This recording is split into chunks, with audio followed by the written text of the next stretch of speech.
Holmes here for Red Tractor Nation. I'm here at Red Power Roundup 2021.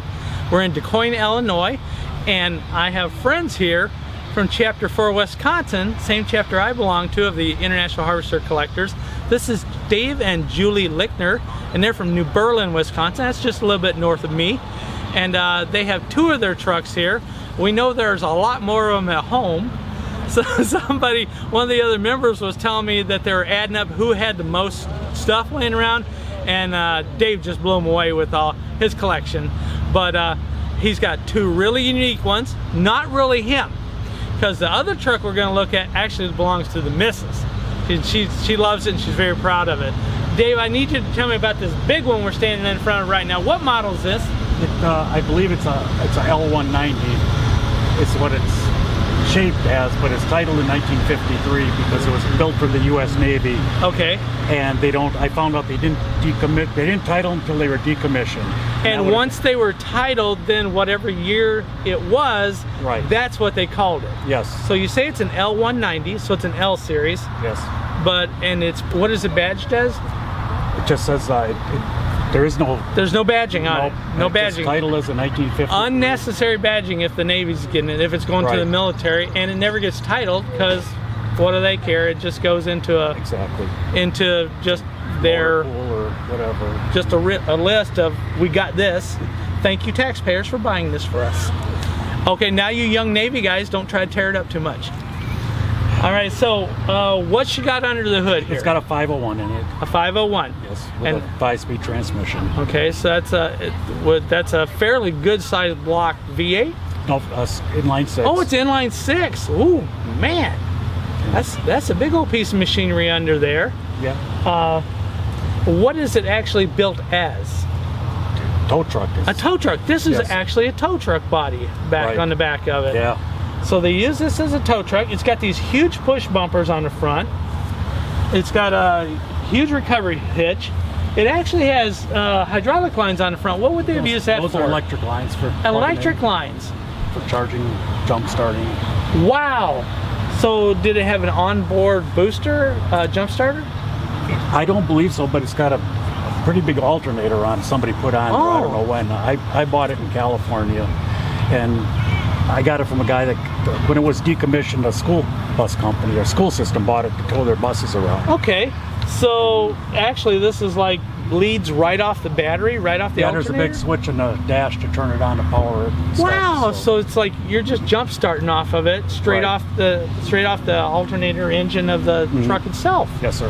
That is fantastic. What other kind of crazy things are going on with this? Well, just the tow truck part. I've never seen another one like it. Never seen a tow truck bed on the back like that? This. Not built like this. It is really, this is really different. Let's walk around here and take a look. Did it come with LED lights? No, the guy. No? I don't believe so, no. So this is the public school district, and where is this located? Antelope, California. Okay.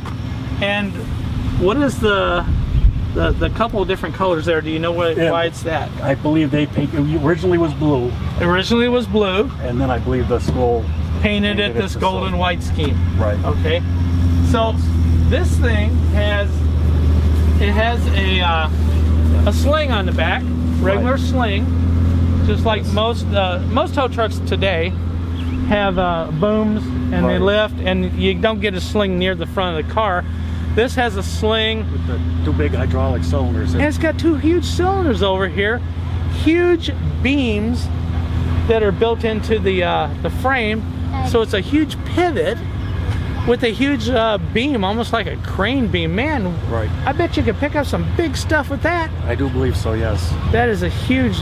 Does it all operate still? Not right now because water got in the system. Oh, okay. I don't know if it was in California or back in Wisconsin, but cracked the pump on the line. So moisture got into it and cracked the pump, so we don't have any hydraulic fluid in the cylinders. Right. Okay, what's the huge toe-looking bar for? I believe that's just for towing something if you had to, right? Because you could hook it in the pintle hook there. And really?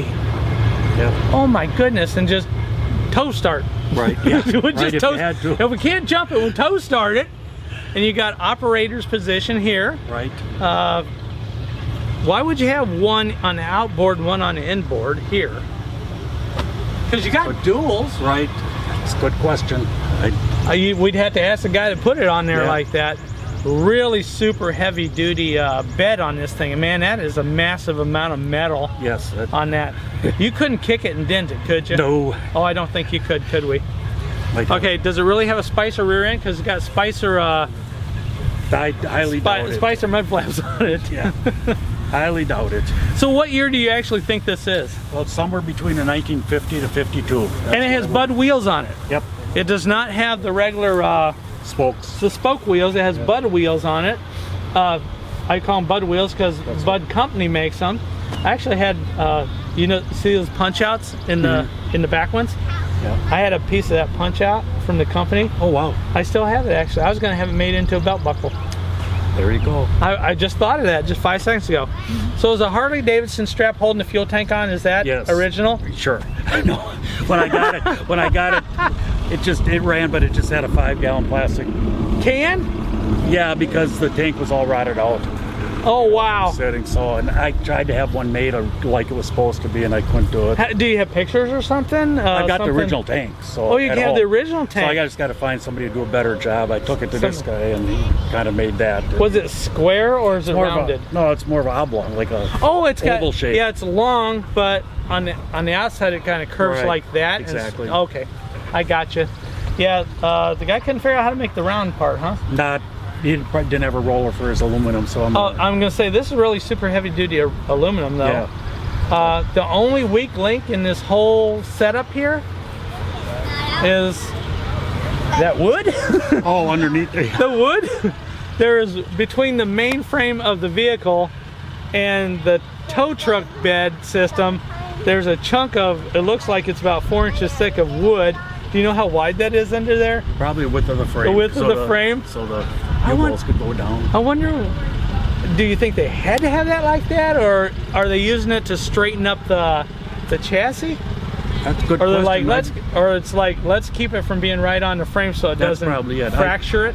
Or start rusting in between it. Okay. Because I've seen dump trucks that have that too. They have that piece of lumber between them. Right. That's just like it's almost like a sill plate on a house. Yeah. To protect the concrete from rotting the upper part. Yeah. That is fantastic. There's a nice caution light on the top. Yep. Is that original? I'm just asking. It was original when I got it. So. It was original when you got it, and I bet that red light on the back was installed when they got it, though. Yeah, it looks like it's. That looks like it's an original piece, and I love the little windows in the back. Yeah. Those are 9.5 inches or 9.25 inches, aren't they? I've never measured. How do I know that? You must have one. Nope. I had a guy who chopped the top off. Oh. And he lowered it to 9.25 instead of a normal size because he wanted all the windows to match all the way around. He wanted to keep the full size windows. Got it. That's cool. You know what? That's the thing about these shows. You learn all kinds of weird stuff that you will remember, especially stuff like that when you look at it, because you'll look at it and you go, huh, I remember that guy telling me about the size of those windows. I would have never measured them. Man, that is, you know what? Air horn. Yeah, so you got air brakes? Air brakes, yeah. Air brakes, not vacuum. Oh, nice. It's got those big tanks right here. Oh, the big air conservers? Yeah, big two tanks. And is this a toolbox on top? Yeah, it's got jumper. For the front? Yeah. It still has the jumper cables for the front wrapped up in that toolbox. Right. What a find. And where'd you end up getting this thing from? Antelope, California. Oh, you had to go to Antelope, California? Yeah. Did you buy it sight unseen? Yeah. Oh my gosh. Yep. You are braver man than I am. Bunch of pictures and stuff like that. I said, you know. And it's a California truck. It's not going to be rotted out. Not bad. It's going to have. He showed us all the pictures and. Good hard floor pan. Yep. Still good. Interior's intact. Really nice. Interior's nice. There's a $500 reward sticker from Gold City's Insurance for information leading to the arrest and conviction of anybody who touches it. Right. That's right. Well, you know what? Thanks, Dave. Sure enough. Let's move on to the ladies' truck. Julie, show me your truck. Now, you know why I really like this truck, right? I've told you I love this truck because this is the same year as the first international truck I ever had. Yes. And I learned how to work on vehicles with this truck. And what do you think my favorite feature is besides the air conditioning? You're laughing because you know what I'm talking about with the air conditioning. Yes. It's this hood thing here. There's a cowl here and you get inside and there's a lever you push like this and it pops up like this, and then air flows in there. That's right. And it does a good job. Yeah. You know, yeah, if you get her up pretty good speed Right. and the weather's not too humid, Right. then you're pretty good. Yeah. The other feature I like is, would you mind opening the hood for us? Yeah, I Okay, here's my question. Do you want left or right opening? Exactly. I think Dave will have to help me with that. Left or right opening, Dave? We'll go with this one. Here's the deal. You have two levers. You have one lever on either side to open it up. And what size are these 6-cylinder engines in here? This is a 240. 240. This is a 240. They had 6-volt positive ground, and you haven't changed any of that, which means all the lights and all those things like that are 6-volt. This thing is what they call an oil bath, and this will be the bane of your existence if you live in the desert in Nevada like I did and owned one of these, because I had to change the oil in that thing every week because it was just like sludge and mud from the dust that kicks up. But the trick with this is if you really need to work on something in here, you just push the lever on the other side, and then you can take the hood completely off and set it on the ground and lean over the fender and work on it without the hood knocking you in the noggin. And they're easy to work on. Not hard to work on at all. Would you say, Dave? Would you say they're hard to work on? No. Not at all. They're pretty basic. Very basic, simplistic. I actually changed the water pump in one like 3 times before I found a junk one that actually didn't leak. So, because they usually didn't come new when you lived in the middle of the Nevada desert near Lovelock. So I'd go over there where the guy had 4 junkers, and I'd take a piece off and then grab an extra piece just in case the piece I took off didn't work.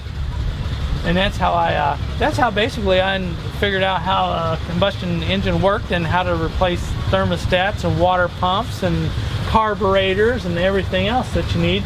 Great truck, a lot of fun. This is the vacuum line for your windshield wipers. Yeah. So how do you wipe the windshield wipers? You don't out? drive in the rain. Do not drive in the rain. You do not drive because in the rain. Julie's truck does not have the vacuum hooked up for the windshield wipers. Yes. They are not electrical. Lesson learned. Lesson learned. That or a coat hanger out the wall. Yeah. Like this. Hook coat hanger to it. I've been there, done that. Yeah. So what do you like about this? I know you got this truck from Dan Agee. Yes. Down in Nevada, Missouri. He's become a great friend. He's a good friend. Yeah. He's a fantastic guy. Got great collection. He's a big truck guy. Also has tractors and stuff like that, and fire trucks. Right. Only guy I ever know that built a firehouse because he had fire trucks. Yes. Not because he's a retired firefighter or anything like that, but he thought, I have 2 fire trucks.